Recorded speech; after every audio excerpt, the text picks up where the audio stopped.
Bab 111. Bagaimana cara kalian bisa jadi berhasil? Klise sebenarnya. Jelas sekali yang mereka lakukan sama seperti yang terjadi dengan Lo dan Zahwa dulu, mengikuti dengan jarak satu mobil di belakang mobil papa. Menunggu waktu untuk mengeksekusi dan sebelum mereka melakukan itu, orang suruhan gue sudah terlebih dahulu menabrak mobil mereka. Easy game. Wirya melengos lagi. Tapi gue enggak bisa pulang hari ini, Amanda masih sangat drop, kondisinya masih jemah bahkan masih muntah sesekali sampai sekarang. Gue jadinya harus 3 hari di sini. Helaan napas berat Wirya terhembus. Tunggu gue usahakan besok pagi sudah pulang. Gue juga akan membawa satu sanderaan ini ke sana. Dikumpulkan saja biar jelita tidak bisa sok-sokan bersikap congkak dan menganggap dirinya tidak terkalahkan dan menganggap remeh kita. Oke, gue tunggu. Mau bagaimana lagi? Beruntung sekretaris Lo masih bisa terselamatkan. Tapi, Lo bilang, dengan Zahwa kenapa Lo enggak bisa pulang? Dengan alasan yang sejujurnya karena gue enggak mau punya adik ipar yang pembohong. Alasan yang umum saja, tidak harus dijelaskan secara mendetail. Karena kita sudah sepakat untuk menutupi hal ini dari Zahwa terlebih dahulu. Iya, tenang saja. Gue sudah ada niatan menghubungi dia sehabis ini. Padahal adik gue kelihatan uring-uringan banget enggak ada Lo. Julian mendengus. Gue pikir cuma Elo saja yang bucin tapi adik gue juga. Dasar menyebalkan Lo berdua. Akui saja Bang Ian, Zahwa lebih menyayangi gue daripada Lo. Jangan sok Lo kalau ngomong. Ancam Julian ngegas, kesal rasanya karena sekarang Wirya sudah mulai berani untuk mengejeknya. Sudahlah, gue mau melihat keadaan Amanda dulu, ucap Wirya menahan bibirnya yang sudah berkedut ingin tersenyum. Jangan selingkuh Lo, Wir. Gue akan menjadi orang pertama yang menebas kepala Lo kalau Lo berpaling dari adik gue. Wirya tahu sekali bahwa ancaman tersebut bukan main-main ketika diucapkan. Memikirkan ke arah sana saja gue tidak pernah sedikit pun. Tidak perlu mengkhawatirkan sesuatu yang tidak jelas. Sudah dulu ya, kita mengobrol lagi lain kali. Lagak Lo kayak orang yang lebih tua dari gue, dasar. Kini, kekeh Wirya akhirnya lolos juga dan karena tidak ingin kena amukan Julian, dirinya langsung mematikan sambungan telepon begitu saja lalu beranjak menuju tujuan utamanya yang tadi sempat tertunda. Kamser rawat inap Amanda. Ketika sudah tiba di depan pintu, Wirya mengetuknya sejenak dan saat sahutan Amanda terdengar barulah dia masuk ke dalam. Teman sekaligus sekretarisnya itu nampak baru saja keluar dari kamar mandi, dengan wajah yang masih begitu pucat juga keadaan yang begitu lesu. Lo abis muntah. Wirya langsung menebak. Amanda hanya mengangguk singkat saja. Sorry, Wir. Kerjaan jadi berantakan, mana hari ini enggak bisa pulang lagi padahal Lo maunya cuma 2 hari doang. It's okay. Keadaan Lo lebih penting. Mending Lo lanjut istirahat saja. Ini masih pagi, besok flight kita juga pagi banget jadi masih ada banyak sekali waktu buat Lo memulihkan diri. Seharusnya gue yang meminta maaf karena membuat keadaan Lo jadi begini. Nih, makan buah dulu. Amanda tergugus sejenak, Wirya hanya akan berbicara banyak jika mengurus pekerjaan saja namun kali ini mendengarnya berbicara dengan obrolan biasa bahkan nampak khawatir dan terlihat tulus peduli tak pelak. Membuat Amanda menunduk, menjadi tidak bisa menatap atasannya itu. Oh, oke. Makasih sudah datang Wir, repot-repot membawa buah lagi. Amanda menerima bungkus plastik berisi buah yang sudah dipotong-potong dalam satu wadah itu. Wirya hanya mengedikkan bahu saja. Bagaimana keadaan Lo sekarang? Masih mual, sesekali juga muntah sih. Tapi sekarang sudah jauh lebih baik. Sudah bisa kok kalau besok pulang. Wirya mengangguk-angguk, tak urung merasa lega mendengarnya. Sebentar, gue telepon istri gue dulu. Gue belum memberitahu dia kalau hari ini enggak jadi pulang. Oh, oke. Wirga beranjak menuju balkon kamar inap VVIP itu, segera menghubungi nomor Zahwa meninggalkan Amanda yang memandangi punggungnya. Cot. Zahwa sedang meminum susu khusus ibu hamil miliknya ketika handphonenya yang selalu ia bawa kemana-mana berdering. Tak sampai 5 detik melihat layar, dirinya langsung mengangkat telepon itu karena nama Wirya yang terpampang jelas sebagai pemanggil. Sayang. Suara berat itu selalu sukses membuat perut Zahwa rasanya tergelitik. Iya. Lagi apa? Minum susu. Kenapa Mas Wirya menelpon? Hari ini jadi pulang. Zahwa bertanya dengan menyembunyikan pengharapan di dalam suaranya karena dia tidak ingin terlihat mendesak Wirya padahal suaminya itu sedang bekerja sekarang meski sesungguhnya di dalam hati Zahwa sangat ingin Wirya untuk pulang. Ada jeda sejenak entah kenapa.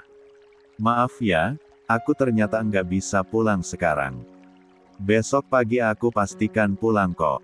Oh nggak bisa. Ya sudah gak apa-apa, kan lagi kerja juga. Mau bagaimana lagi? Tenang aja, Mas Wirya nggak usah merasa bersalah.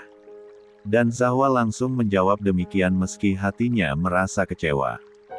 Padahal dari kemarin malam malahan dia menunggu-nunggu kepulangan Wirya tapi nyatanya apa yang ia harapkan tidak bisa terkabulkan. Astaga Zahwa, cuma 1 hari. Enggak usah berlebihan deh. Batinnya langsung memperingati agar tidak merasa terlalu sedih. Sebenarnya bukan karena pekerjaanku sih, pekerjaanku sudah selesai kemarin. Suara Wirya terdengar menggantung dan begitu ragu-ragu di telinga Zahwa yang membuat wanita itu langsung mengernyit di buatnya. Terus kenapa? Ada sesuatu. Amanda drop parah, dia dilarikan ke rumah sakit karena keracunan makanan kemarin. Aku tidak tega pulang hari ini karena keadaannya masih mengkhawatirkan. Dia bahkan masih muntah-muntah sampai sekarang. Dan jawaban tersebut seketika membuat Zahwa terdiam bersamaan dengan perasaan negatif yang muncul di dalam hati. Zahwa, kenapa diam saja? Wirya bertanya, mungkin merasa keheranan karena tidak mendengar respon apapun atas pemberitahuannya tadi. Kok bisa keracunan makanan? Zahwa bertanya setelah berhasil mengendalikan diri. Aku juga tidak mengerti, tapi keadaannya masih sangat lemas. Mas Wirya sekarang di rumah sakit. Berduaan saja. Iya, kan memang kalau keluar kota aku biasanya berdua dengan Amanda saja, atau kalau memang perlu kesana kemari membawa supir satu. Kenapa sayang? Jawaban tersebut makin membuat pikiran liar Zahwa mulai melanglang buana kemana-mana dan dirinya tahu sekali bahwa hal tersebut tidaklah benar dan bagus untuk keadaan hatinya namun Zahwa sama sekali tidak bisa menahan otaknya untuk berpikir demikian juga menghambat hatinya untuk memunculkan perasaan kesal. Beneran enggak bisa pulang ya? Suara Zahwa melirih dan dia menunduk sambil memutar-mutar gelas susunya yang tersisa setengah. Iya, enggak bisa. Kata dokter juga Amanda harus dirawat setidaknya 1 hari lagi untuk bed rest total.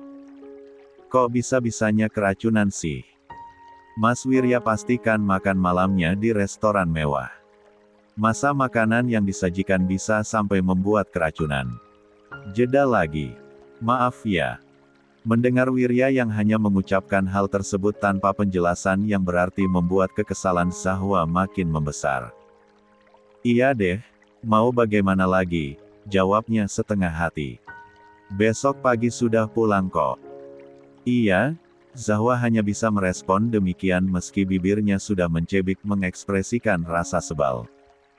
Aku janji bakalan, astaga, Amanda muntah lagi. Sebentar sayang, aku akan menelpon kamu lagi. Sebentar, aku matikan dulu. Dan panggilan telepon diputuskan secara sepihak begitu saja. Meninggalkan Zahwa dengan mulut yang ternganga akibat perlakuan Wirya tersebut. Apa-apaan? Zahwa menjadi terperangah setengah mati sekarang. Ma, di mana pemantik rokok elektrik punyaku? Yang warna biru itu loh. Kok enggak ada di dalam tas? Renata. Renata yang sedang mengubek-ubek tas miliknya mencari benda kecil yang selalu ada di sisinya setiap saat itu menjadi menghentikan gerak tangan ketika mendengar panggilan yang seolah disuarakan dengan begitu jengkel dan penuh amarah itu. Dia mendongak dan sudah menemukan Dian yang menatapinya dengan begitu tajam. "Apa sih, Ma?"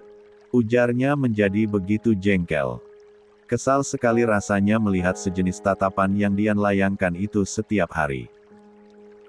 Hanya semakin membuatnya merasa muak saja untuk berinteraksi dengan sang ibu karena pastilah hanya selalu kemarahan yang selalu dirinya terima. "Apa? Masih bisa kamu bertanya apa?" Dian mendengus tidak percaya. "Apa yang ada di dalam kepalamu ini ya Tuhan? Masih bisa-bisanya kamu bertanya apa?" Dian mendorong-dorong kepala Renata dengan jari telunjuk, suara wanita parubaya itu terdengar begitu bergetar penuh emosi.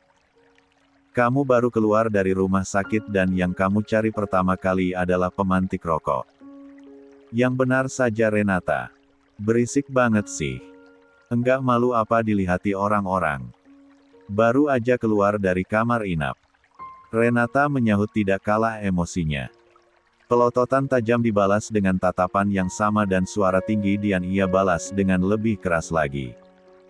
Benar-benar karakter ibu dan anak yang begitu sama bukan? Karakter keras kepala dan egoisme Dian benar-benar menurun dengan sukses kepada Renata.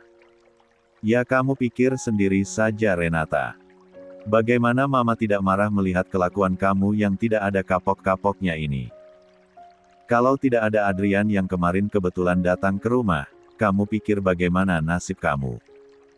Bisa-bisanya menyiksa diri 2 hari tidak makan. Mau mati kamu hah? Ngapain pakai tanya segala Ma?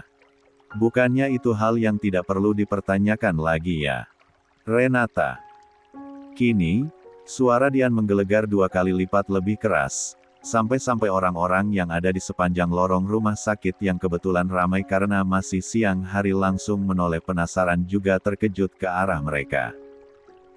Beberapanya memberikan tatapan terganggu karena bagaimanapun juga tempat mereka berpijak sekarang masih merupakan area rumah sakit yang dilarang ada keributan.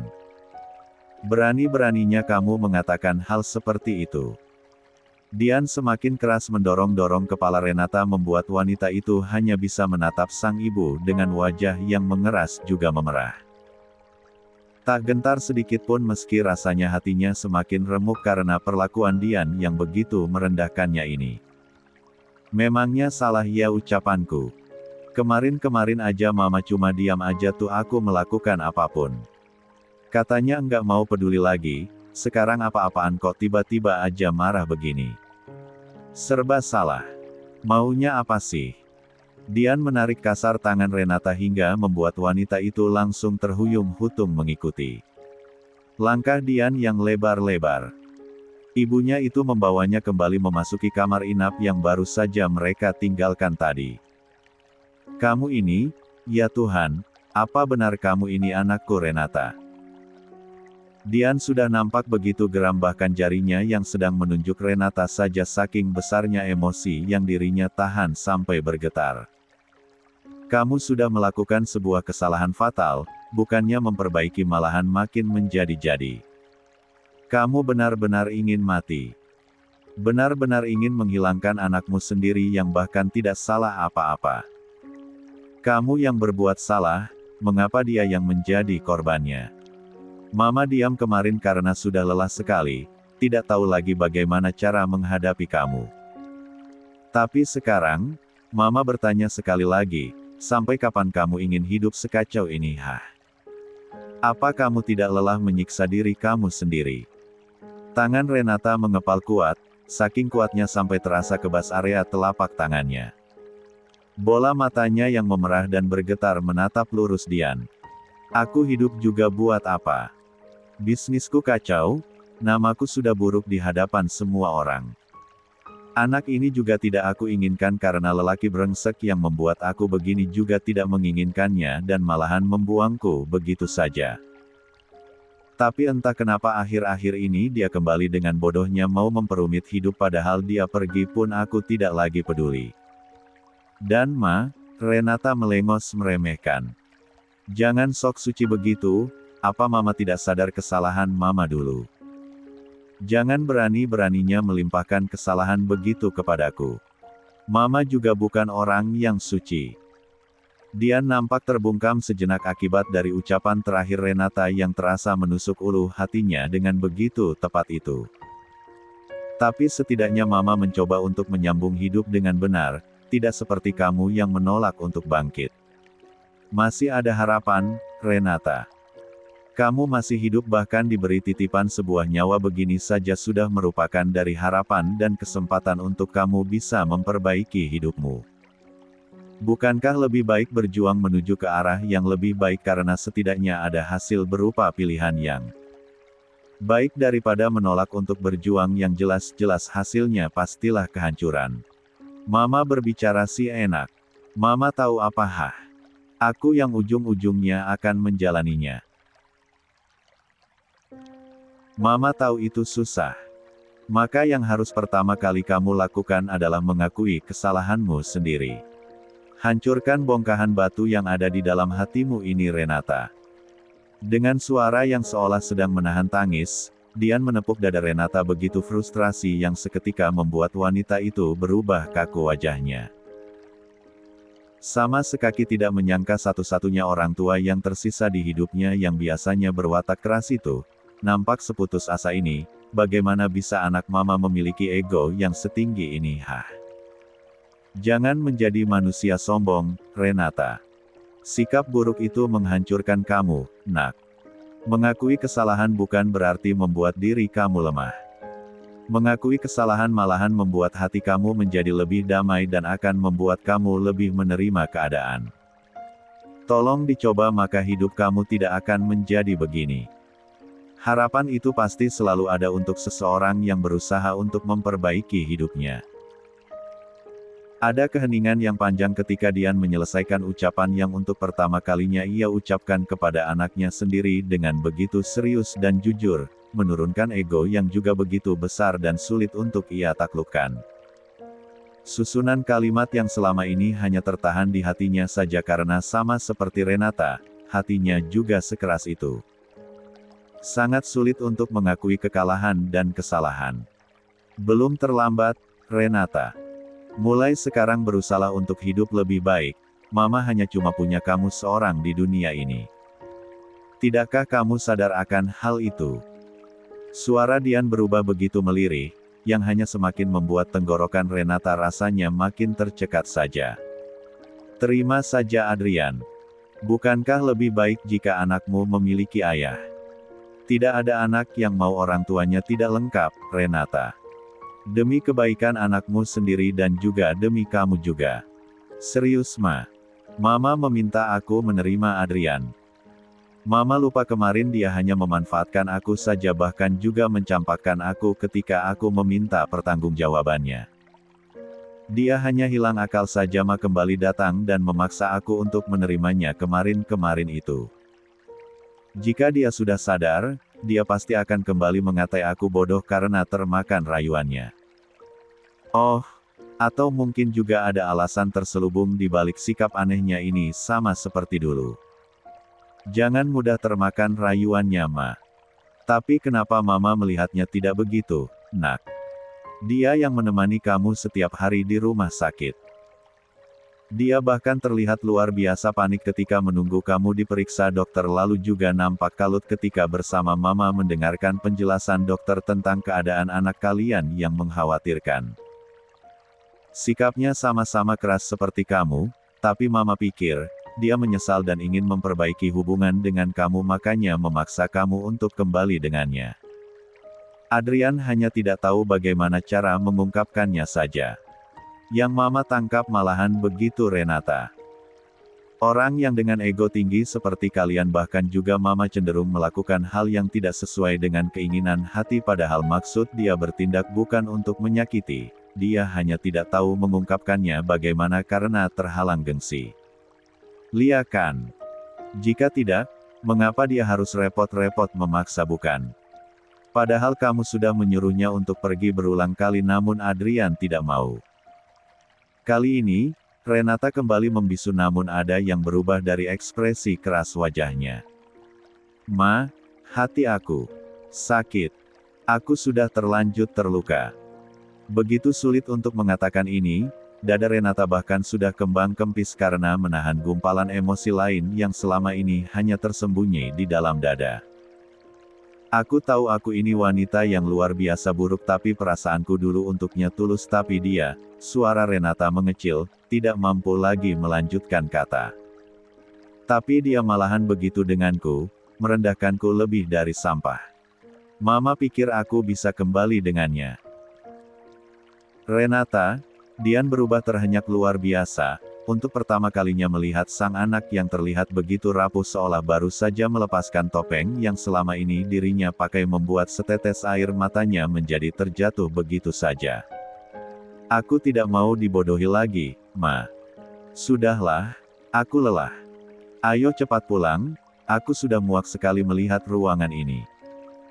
Tanpa repot-repot mau mendengar repson dari Dian bagaimana atau lebih tepatnya tidak sanggup melihat air mata sang ibu, Renaga langsung membuka pintu begitu saja dan bola matanya melebar ketika melihat kehadiran Adrian yang berdiri tepat di samping pintu.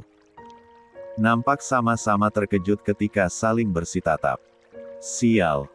Renata langsung mengumpat dalam hati lalu buru pergi tanpa mau peduli. Sial sial sial. Renata mengulang kata itu berulang-ulang kali sepanjang langkah kakinya yang berjalan lebar-lebar tanpa merespon sedikit pun panggilan dari Dian dan juga tentu saja Adrian. Apa pria itu mendengar obrolannya dengan ibunya tadi? Renata benar-benar berharap tidak namun sayangnya ketika pria itu mencekal tangannya lalu menampilkan ekspresi wajah yang baru pertama kali dirinya lihat, Renata tahu harapannya hanyalah perbuagan yang sia-sia. Apa? Renata berusaha mengeraskan wajah, berlagak tidak peduli dan tidak mengerti. Dia menghempas kasar tangan Adrian yang masih memegangi tangannya. Aku antar. Tidak perlu, kita sudah tidak ada urusan lagi. Gue harap ini pertemuan terakhir kita Adrian. Jadi, enyah dari hadapan gue sekarang. Ancaman Renata keluar dengan suaranya yang terdengar begitu dingin dan datar. Mama kamu yang menyuruhku untuk menjemput, Renata. Jadi aku harus mengantar kalian sampai rumah. Jangan banyak protes, bisa. Dan Adrian masih sama seperti kemarin, segala penolakan Renata sama sekali tidak dirinya gubris. Dia mengambil tas di tangan Renata lalu membawanya berlalu pergi begitu saja. Ma. Renata langsung memprotes pada Dian yang sudah berjalan sejajar dengannya. Pikirkan apa yang Mama ucapkan tadi Renata. Sekarang, kita pulang dulu. Sialan. Renata langsung berteriak di dalam hati.